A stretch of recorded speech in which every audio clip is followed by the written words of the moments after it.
వృశ్చికం వారికి గనక చూసుకున్నట్లయితే ప్రధానంగా లగ్న అష్టమాధిపతి ఎవరు? లగ్నాధిపతి కుజుడైతే అష్టమాధిపతి బుధుడవుతాడు. మరి కుజుడికి బుధుడికి పడదు కాబట్టి అష్టమాధిపతి పాపి లగ్నానికి. మరి పాపైనందుకు ఎటువంటి ఫలితాలు ఇస్తాడు? ఒకవేళ ఆ పాపే ఒక్కోసారి శుభగ్రహ సంబంధాలు కలిగి మంచి ఫలితాలు కూడా వస్తాయి బుధుడికి. అప్పుడు ఎలాగా అనే విషయాన్ని మనం చెప్పుకుందాం ఇప్పుడు. అయితే ఈ యొక్క అంశాలు చెప్తుంది నేనైనప్పటికీ చెప్పిస్తుంది సాక్షాత్ లలిత అమ్మవారిగా భావిస్తూ ఆ లలితాంబిక అమ్మవారి యొక్క అనుగ్రహం మీకు పరిపూర్ణంగా కలగాలని మనస్ఫూర్తిగా కోరుకుంటూ, ఇక్కడ ఈ అష్టమాధిపతి బుధుడు అయినందుకు వ్యాపార సంబంధించినటువంటి విషయంలో బాగున్నాడు అనుకుంటా. బుధుడు పాప అయినప్పటికీ బాగుంటాడండి, ఒక్కోసారి మంచి ఫలితాలు ఇస్తాడు. ఇది ఒక పెద్ద సీక్రెట్ ఆస్ట్రాలజీలో. పాప ఎలా బాగుంటాడంటే బాగుంటాడంటే ఒక్కోసారి కొన్ని గ్రహాలతో క్యాప్చర్ అయినప్పుడు, కొన్ని గ్రహాల దృష్టి ఉన్నప్పుడు, కొన్ని గ్రహాలు ఆ యొక్క బుధుడితో, ఆ బుధుడు ఎక్కడున్నాడో అక్కడ నుంచి ఉండేటువంటి గ్రహాల యొక్క సంబంధం వల్ల కూడా బాగుంటాడు. బాగుంటే కనుక వీళ్ళు సంపాదించినట్టుగా షేర్ మార్కెట్లో ఎవ్వరూ సంపాదించలేరు బుధుడు కనుక బాగుంటే. అదేవిధంగా మీరు బిజినెస్లో కూడా అద్భుతంగా సంపాదించగలుగుతారు.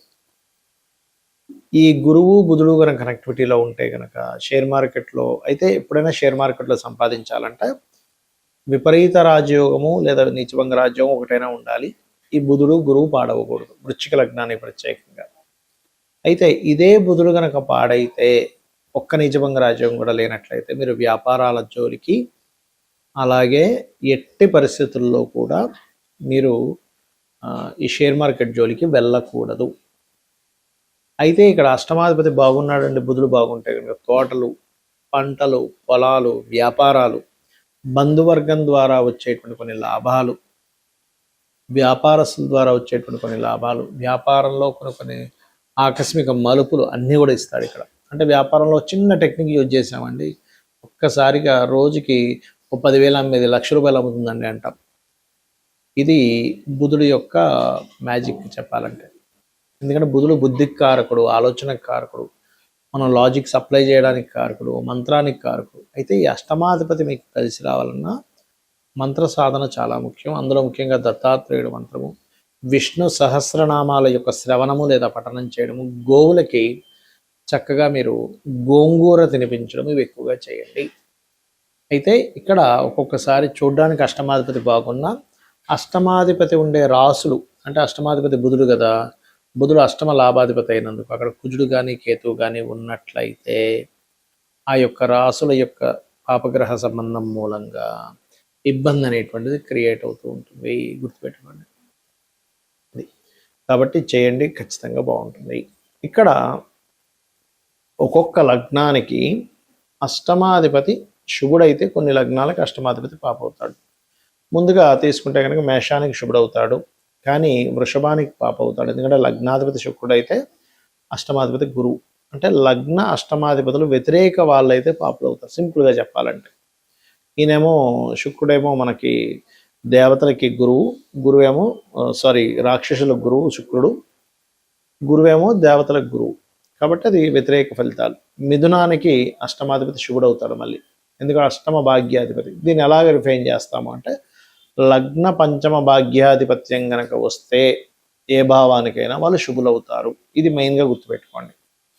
సో మిథునానికి అష్టమాధిపతి శుభుడు, కర్కాటకానికి పాపి, సింహానికి శుభుడవుతాడు, కన్యకి పాప అవుతాడు. ఎందుకంటే కన్యా లగ్నానికి బుధుడు లగ్నాధిపతి అయితే అష్టమాధిపతి కుజుడు, తులా లగ్నానికి లగ్న అష్టమాధిపతి శుక్రుడు శుభుడే అవుతాడు. మరియు ఇక్కడ ఈ యొక్క వృశ్చిక లగ్నానికి పాప అవుతాడు, ఎందుకంటే కుజుడు బుధుడు అవుతాడు కాబట్టి. ధనుర్లగ్నానికి న్యూట్రల్గా ఉంటుంది, ధనుర్లగ్నానికి మకర లగ్నానికి న్యూట్రల్, కాకపోతే పాపే ఇక్కడ కొంచెం. కాకపోతే రవిచంద్రుల విషయంలో పరాశర మహర్షులు వారు చెప్పినటువంటి అంశం ఏమిటంటే అష్టమాధిపత్యం కనుక రవిచంద్రులకు వస్తే కనుక వాటిని పాపులుగా తీసుకోవడానికి వీల్లేదు, ఎందుకంటే తల్లిదండ్రులుగా చెప్తుంటారు కాబట్టి రవిచంద్రులు. అలాగే కుంభలగ్నానికి శుభుడవుతాడు అష్టమాధిపతి, ఎందుకంటే పంచమాధిపత్యం వచ్చింది కాబట్టి బుధుడికి. కుంభలగ్నాధిపతి శని, పంచమ అష్టమాధిపతి బుధుడు అయ్యాడు కాబట్టి. అదేవిధంగా మీన లగ్నానికి అష్టమాధిపతి పాప అవుతాడు. మరి అష్టమాధిపతి పాపి అయితే అదృష్టం ఉండదా అని ఒక సందేహం కలుగుతుంది. అలా కాదు. అష్టమాధిపతి ఏ రాసుల్లో ఉన్నాడు, ఆయన మీ లగ్నానికి శుభుడైనా పాపైనా కూడా శుభత్వాన్ని అధికంగా పొందుతాయి. ఆయన శుభత్వాన్ని ఇస్తాడు. పాపత్వం వచ్చినప్పటికీ, పాపాధిపత్యం వచ్చినప్పటికీ శుభ సంబంధమైన సంబంధాలు కలిగి ఉన్నప్పుడు ఆయన శుభ ఫలితాలు ఇస్తాడు. ఎందుకంటే ఆకస్మికంగా ఎదగడం అనేటువంటిది 12 లగ్నాల వాళ్ళకే ఉంటుంది. 12 లగ్నాల్లో మనం మేషం నుంచి మీనం వరకు పుట్టిన వాళ్ళందరికీ కూడా ఆకస్మికంగా కలిసి వస్తుంది. అదే మేషం నుంచి మీనంలో పుట్టినటువంటి వాళ్ళలో మీకు శుభుడైన ఆకస్మికంగా నష్టపోయిన వాళ్ళు ఉంటారు. అంటే దీని అర్థం ఏమిటి? మీకు శుభుడే, కానీ ఆయన నష్టం కలిగిస్తున్నాడా, లాభాన్ని కలిగిస్తున్నాడా? ఎలా అంటే, ఒక వ్యాపారం నడుపుతున్నాం. ఆ వ్యాపారంలో తండ్రి కూర్చుంటాడు కౌంటర్ మీద. దాని తర్వాత కొంతసేపు అతనికి రెస్ట్ ఇవ్వడం కోసం కొడుకు వెళ్ళి కూర్చుంటాడు. కానీ కొడుకు యొక్క బుద్ధి కనుక అక్కడ ఉండేటువంటి కౌంటర్లో ఎంతో కొంత ధనాన్ని తీసుకుని వెళ్ళి ఎంజాయ్ చేయడమో, వ్యసనాలకు గురైనప్పుడు సొంత కొడుకైనప్పటికీ అక్కడ ఉండేటువంటి ధనాన్ని అపహరించుకు వెళ్ళి కొన్ని వీక్నెస్ల వల్ల అతను ఆ యొక్క వ్యాపారానికి నష్టం వచ్చేలాగా ప్రవర్తించవచ్చు. ఎందుకు అంటే అక్కడ సొంత కొడుకే, అంటే లగ్నానికి శుభుడే అష్టమాధిపతి, కనుక నష్టం కలిగించే బుద్ధి ఆ అధిపతికి పాడైపోయింది. ఆ అధిపతి పాడయ్యాడు. అలాగే ఇప్పుడు ఎవరైనా పని వ్యక్తిని మనం పెట్టుకున్నాము, ఉదాహరణకు ఒక అసిస్టెంట్ని పెట్టుకున్నాం. అసిస్టెంట్ చాలా నిజాయితీ పరుడు అనుకోండి, వాడు రూపాయి ముట్టుకోడు పాప అయినప్పటికంటే దీని అర్థం ఏమిటి?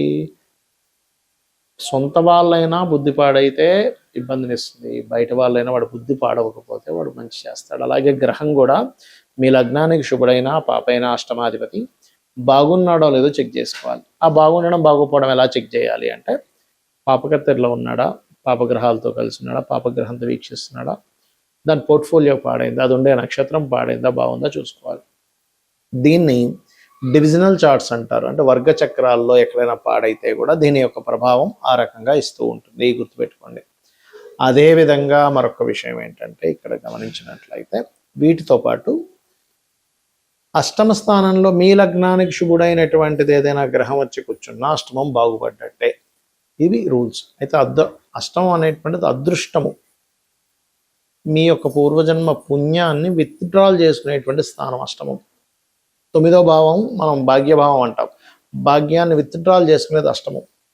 కాబట్టి ఎవరైనా రాజకీయాల్లో బాగా రాణించాలన్నా, లేకపోతే లాటరీ కొట్టామండి అంటూ ఉంటారు, లాటరీ కొట్టాలన్నా, ఒక నిధి దొరికిందండి అనాలన్నా, వీటన్నిటికీ కూడా అష్టమమే ముఖ్య కారణము. అందుకని మీరు పూజ చేస్తున్నామండి, ఫలితం రాలేదు, అష్టమం పాడైంది, అక్కడ భాగ్యంతో పాటు అష్టమం కూడా పాడవుతుంది, పంచమం పాడవుతుంది. కొంతమంది కాన్సన్ట్రేషన్ ఎందుకు చేయలేరంటే అది కారణం. కాబట్టి మీరు ఏం చేయాలంటే, అష్టమీ చంద్ర విభ్రాజ అలిక స్థల శోభితాయే నమః, ఈ మంత్రము కూడా మీకు అద్భుతంగా పనిచేస్తుంది. అదృష్టం అనేది లేకపోతే ఎలా ఉంటుందంటే దగ్గర దాకా వెళ్ళి మిస్ అవుతుంది. చూడండి, కొన్ని మనం సినిమాల్లో చూస్తూ ఉంటాం, సినిమా హీరోల్లో కూడా చూడండి, ఏ బ్యాక్గ్రౌండ్ లేదండి కానీ వచ్చేసి హిట్ అయిపోయి పెద్ద హీరో అయిపోయాడండి అంటూ ఉంటాం. పెద్ద బ్యాక్గ్రౌండ్ ఉంది, తండ్రి చిన్నాన్నలు అందరూ డైరెక్టర్లు ప్రొడ్యూసర్లు ఉండి కూడా సక్సెస్ అవ్వలేకపోతుంటారు. దాన్ని అదృష్టం అంటాం. అసలు ఎప్పుడూ కొననటువంటి వ్యక్తి ఎప్పుడూ లాటరీ కొంటే టక్కన వాడికి కలిసి వస్తుంది. అసలు ఎప్పుడు నేను వెళ్తా అనుకోలేదండి గవర్నమెంట్ జాబ్లోకి, ఫ్రెండ్ ఏదో సరదాగా వెళ్ళాడు, ఫ్రెండ్తో పాటు నేను ఏదో సరదాగా అప్లికేషన్ పెట్టాను, గవర్నమెంట్ జాబ్ వచ్చేసింది అంటాడు. అలా కాకుండా మరి కొంతమంది కొన్ని సంవత్సరాల తరబడి పాపం ఎంతో కష్టపడితే కానీ రాదు కొంతమందికి. దీన్నే అదృష్టం అంటారు. ఆ అదృష్టం అనేది పంచమ లాభ భాగ్యాలతో పాటు అష్టమ స్థానం కూడా సంబంధం కలిగి ఉంటుంది. బికాజ్ ఆఫ్ పూర్వజన్మ పుణ్యం విత్డ్రాల్ ప్లేస్ కాబట్టి నేను ఇందాక చెప్పినటువంటి ఓం అష్టమి చంద్ర విభ్రాజాలిక స్థల శోభితాయ మహామంత్రం చేసుకోవడము.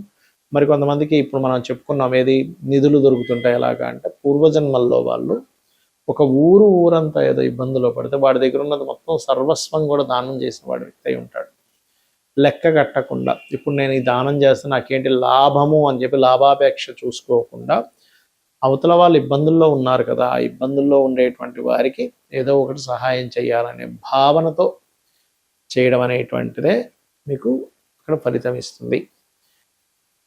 ఇది పాటించండి, ఖచ్చితంగా మీరు అదృష్టాన్ని పొందుతారు. శ్రీమాత్రే నమః.